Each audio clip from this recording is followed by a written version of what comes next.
Hey, what's up, everybody? I'm here to give you guys my review for The Walking Dead Season 8, Episode 13, and this episode is called Do Not Send Us Astray.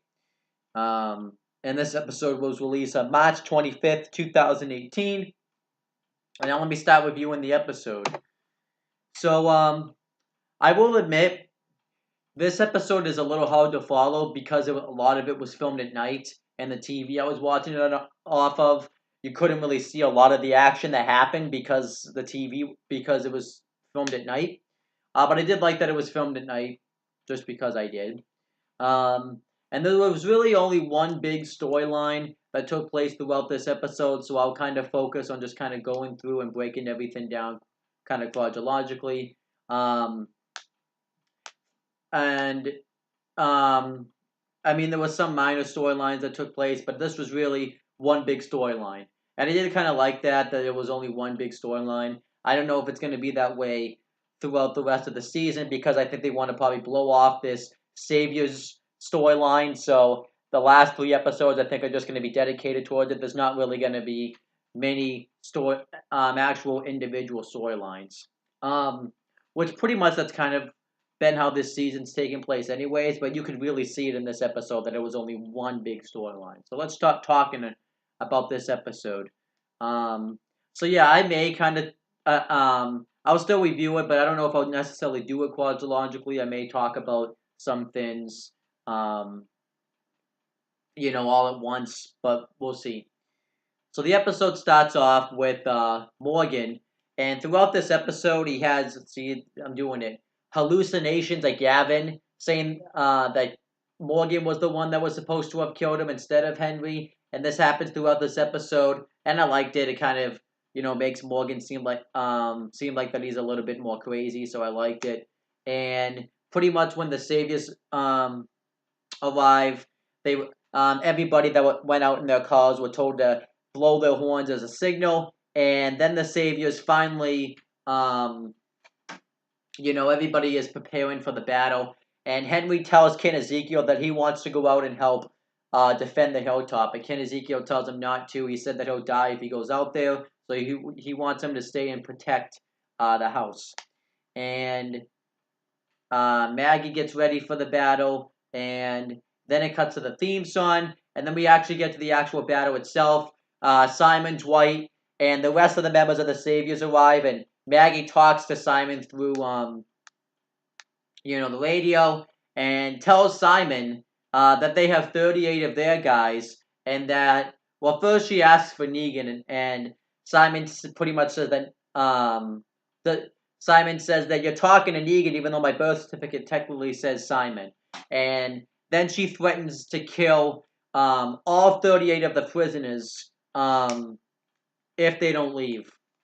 And then Simon pretty much says that the Savior, since we're on, well, he doesn't say this, but since they're pretty much under new management in Simon's mind, um, the prisoners pretty much have to fend for themselves, so they're on rotten goods, and um, the Saviors get ready to go in there and murder the hilltop, and Dwight realizes that this isn't the right thing to do because Negan could possibly still be out there alive, and he wants Simon to think this over in case Negan is alive and you have to deal with the consequences. And Simon says he's willing to deal with the consequences. And then Daryl comes up and gets into a shootout with everybody, and this was used at the defense points where Simon and the rest of the Saviors and Dwight all go in there and get into a shootout with the militia, and everybody just gets into an absolute shootout. So the highlights of this shootout included, I'll just mention the highlights. Tobin had gone had gotten stabbed by Simon, and um, Carol goes to check on him, and Sadiq, who had a confrontation earlier with the doctor, says that he'll take care of him. Dale sees that Taylor gets shot and then realizes that Dwight's still with him and actually helping the Saviors, so this pisses him off, but Michonne tells him to get back in the house. Other highlights included Morgan killing people and then Gavin coming back with the hallucination, Rick coming back, so stuff like that. Eventually, the hilltop or the militia is able to save the hilltop and um, send the saviors packing. So then the next morning, they bury their dead, and Maggie tells, I don't remember the guy's name off the top of my head because I'm just great at names.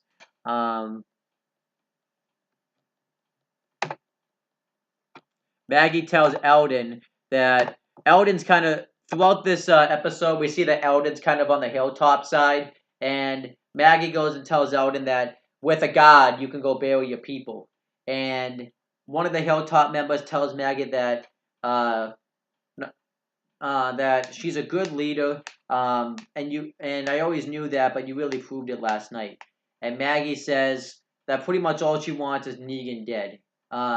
She reveals that she sent that Walker in a box to try to lure Negan over here, and she wanted Negan's last thing he saw before he died was her husband's grave, and the fact that Negan's not one of the graves that has it isn't part of this gravesite pains her. And then the rest of the members of the hilltop tell Maggie that she's a good leader and how Gregory, when he was in charge, only thought about himself, and pretty much Maggie kind of is starting to question her leadership, I think, a little bit because she's kind of thinking about herself because all she wants is Negan dead. And then Rick had also revealed that Negan actually wasn't there um, because and and Rick feels like that because he went and attacked Negan, and that's the reason that the Hilltop was able to prevail against the Savior's attack. And other things that happen is Tobin and Carol have a conversation, and Carol, tell apologizes to Tobin for the way she left, and um, Tobin Tobin wonders if the relationship that they had was real, and Carol says that she didn't want it to be real, because she talked about how she wanted to just kind of move on and not really have to love and protect anybody, and that's why she kind of faked it a little bit. And then Tobin asks if she's gonna leave after this fight, and Kayla says she's not sure yet, and talks about how yes how the fight never will be over. And Tobin says that this is what they've been fighting for. They've been fighting to get to the end, to see a better life. And Kayla says that maybe the fight will be over for a better life, but will the fight really be over? Will we actually be able to see it full on to the end? And then pretty much the last thing that happens is we see Tobin turned into a walker. Now, obviously, we obviously have people, we pretty much knew why he had turned into a walker, but because he turned, he ended up biting everybody, and a bunch of walkers, and then a lot of people get reanimated into walkers, and it just becomes a huge state of confusion. So then Rick, Daryl, Maggie, Taylor, Carol all murder him, and then Carol I like that Carol was the one that murdered Tobin because that was the one I thought that was very significant. And during all this chaos, Henry goes to the prisoners and wants the person that killed his brother. And he goes to Gregory first, and Gregory tries to talk his way out of the cell. And Eldon tries to calm Henry down, telling Henry that killing them is just not going to really make you feel better. It's not going to bring your brother back. But then throughout all these chaos, one of the Savior's lieutenants comes in and bites one of the prisoners, and the prisoners use this as a distraction to and one of them tackles Henry to the ground, and all the prisoners end up escaping. And then when Tobin was killed, we found out pretty much that the Saviors did something to their weapons. Pretty much what we found out. how they did something to the weapons and sabotaged them to make the residents of the hilltop sick and bring the fear onto the militia to go back to work for the saviors. And Taylor was one of the people that was shot, so we pretty much realized that Taylor is probably going to get gonna end up turning. And it doesn't say anything about that in the Wikipedia info thing, but I'm assuming that's what it's gonna happen. Um, and Dale and Taylor have had a conflict about whether or not Dwight wants to be with the Saviors. So that was a whole conflict in this episode as well. And Dale wants to. Dale doesn't think Dwight is really on their side, but Taylor does. And it's really weird now that Taylor likes Dale. Actually is fighting in defense of Dwight, but whatever.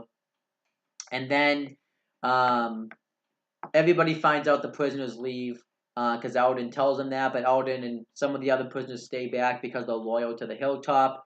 And then the episode ends. We find out that Henry's gone missing, and that and with the rest of the members of the militia burying the fallen victims.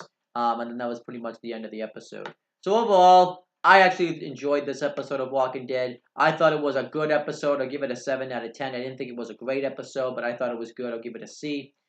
You could definitely feel like that the slowly build into the end of the final confrontation between Rick and Negan and the end of the Savior storyline.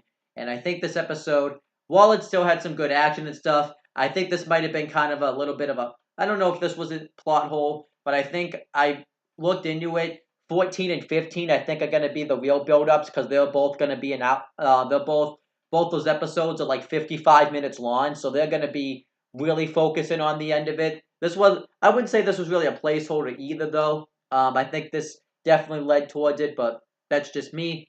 Overall, though, I enjoyed this episode. I'll give it a 7 out of 10. But that's pretty much my review of The Walking Dead Season 8, Episode 13. Make sure you guys leave your thoughts and comments on it in the comment section down below. And make sure you guys like, comment, and share this video so people will watch it. Make sure you guys subscribe to this channel for more content. And click on the bell so that way every time you upload a video, you guys will get the notifications for it. Make sure you guys do the same thing for my CM Brothers channel. And that's pretty much it, guys. Talk to you later.